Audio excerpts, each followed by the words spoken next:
trans and for gender nonconforming folks? What are one or two things that employers can potentially put into place and can implement that would make the workplace a better place for trans and gender nonconforming applicants as well as employees?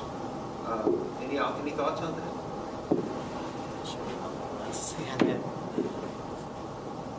I would start by just saying take advantage of the fact that we live in Chicago and we have all these resources at our disposal here. Just our organization, Chicago House, we offer trans-affirming employer trainings, and we are certainly not the organization that does that, so really take advantage of your resources.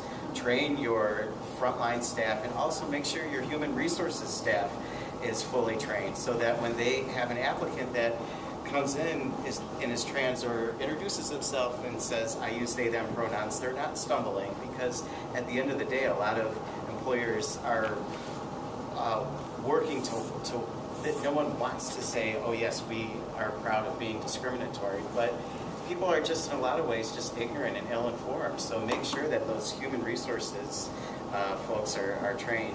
You know, and you said one or two, so let me just share with my fellow panelists, because I could keep going. So one of the things that Northern has that helped me and everybody that I work with quite well is a 10-page document. There are policies and there are procedures. There are two different things. The policy is, EOC, gender issues, not an issue. How do you implement that? So my company has a 10-page document. 9 pages of it is for everybody else. 2 paragraphs are for the transitionee. Get a new ID and introduce yourself. That's all it is for the transitioners. The document is for everybody else. It defines all the terms. It defines what you're supposed to do.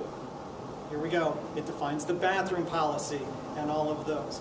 So that's very important to transitioners, people who are transitioning, as to what they can expect, and for the people around them, what they can expect as well.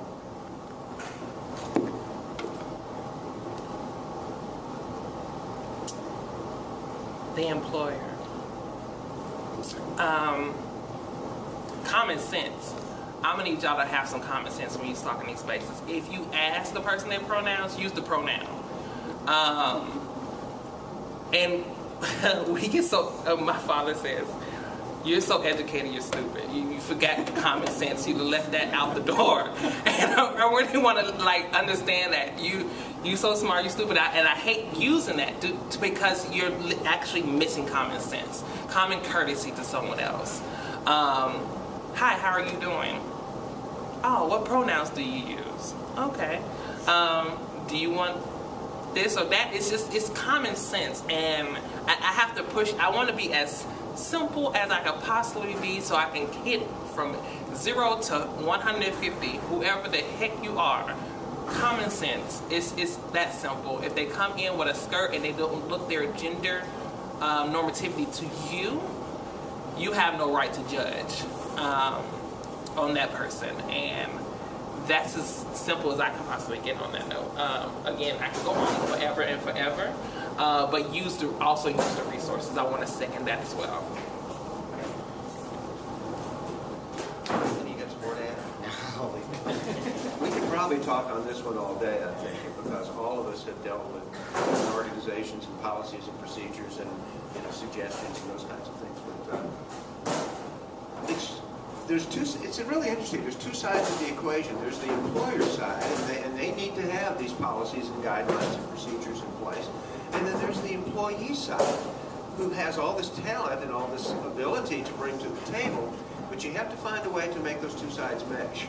And that's why we have things like job fairs. So you have an opportunity to share what you have to bring to the table. And employers get the chance to look at that. And hopefully they can find some good matches there.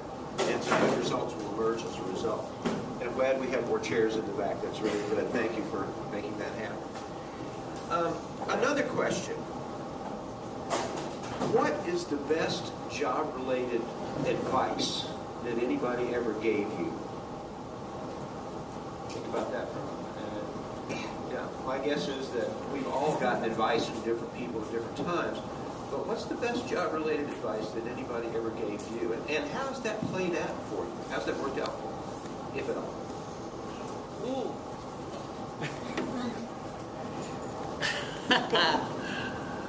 Again, Miss Wade, I have to pull her down. Use your accents.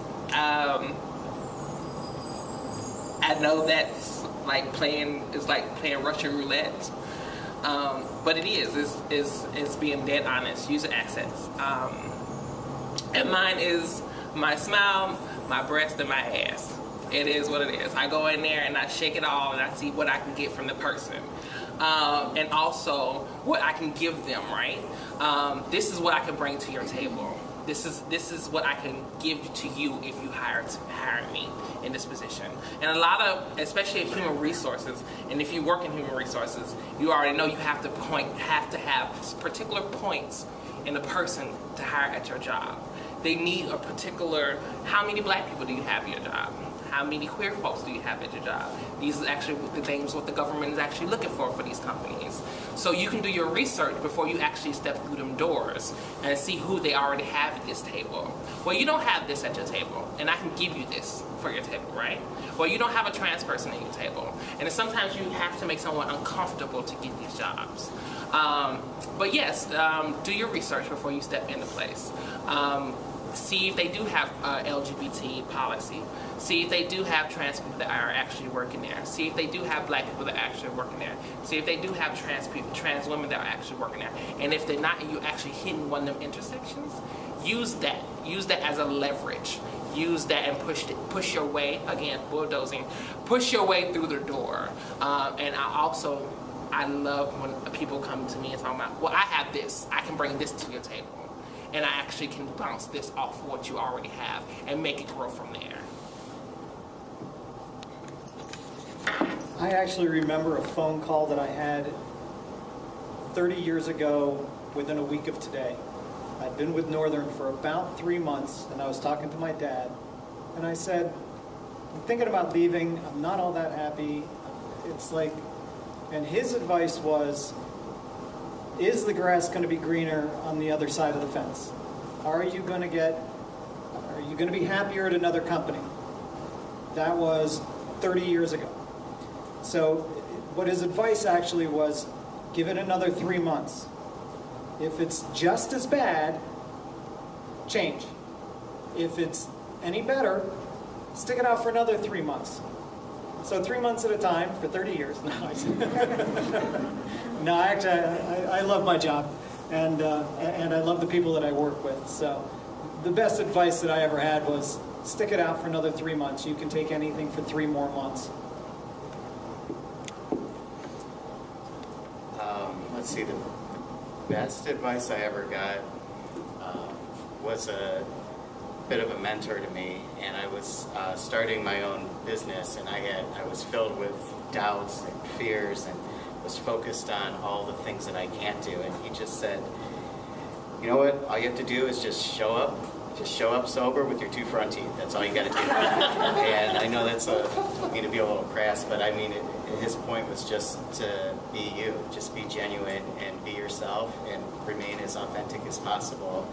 And that will pull through. And I try to remember that when I'm sitting down on a panel facing a bunch of strangers or just going to meet with a new client, and in every situation I do, I just try to remind myself to just walk in there and remain as authentic and open as possible.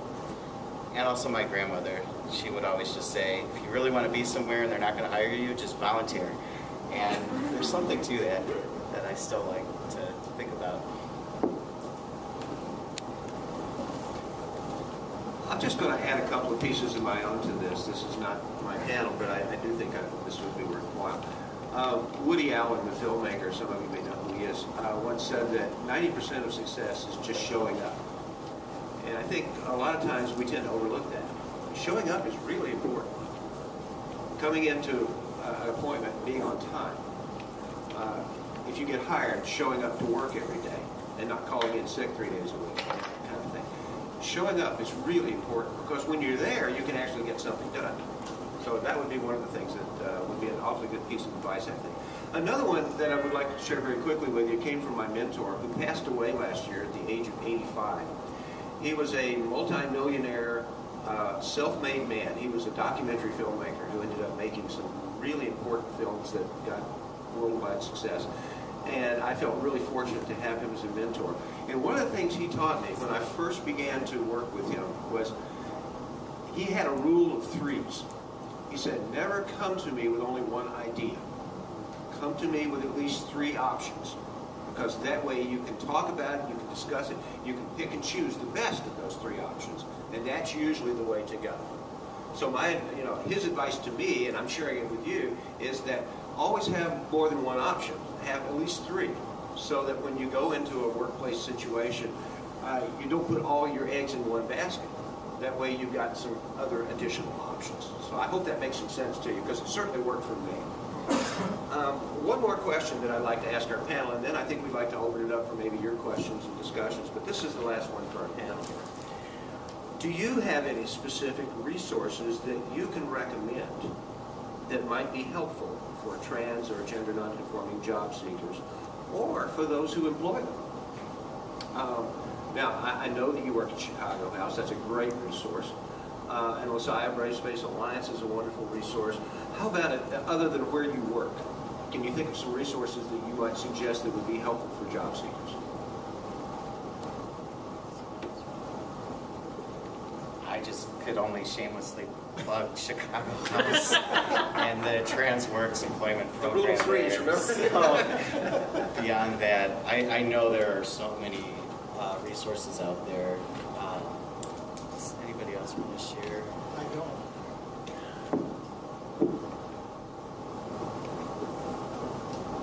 There's a lot of resources in Chicago, so I mean, you can get and connect with like collectives that are out here doing the work on the ground.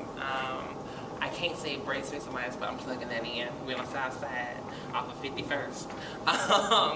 But there is Trans Liberation Collective that is actually collecting data that around Chicago. That is Liberating Collective that deals with trans and nonconforming people of all races, ethnicity, and classes.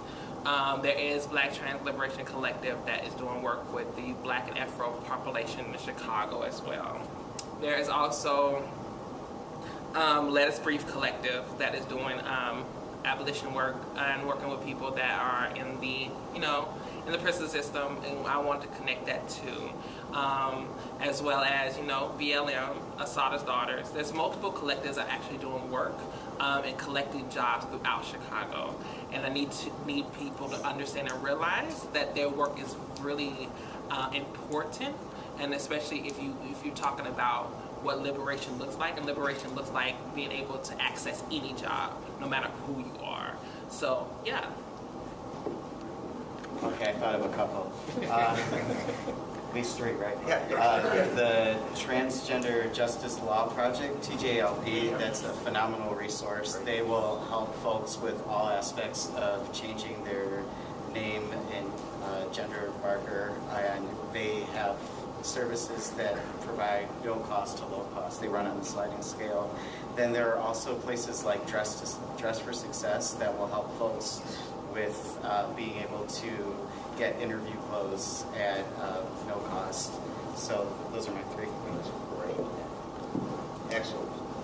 Affinity Community Services on the South Side is another great resource if you're not connected with them. Check those out. And also Black Gay Man Caucus as well. They Black work with Gay a lot Male of Caucus. Yes, they work with a lot of Black trans men and masculine identified folks. Excellent. That's wonderful. Well, we have got some great responses from this panel, and I guess at this point what I'd like to do is ask if you have any questions for our panelists. Surely we don't all know everything, and maybe these folks might be able to help us. So who's got a question?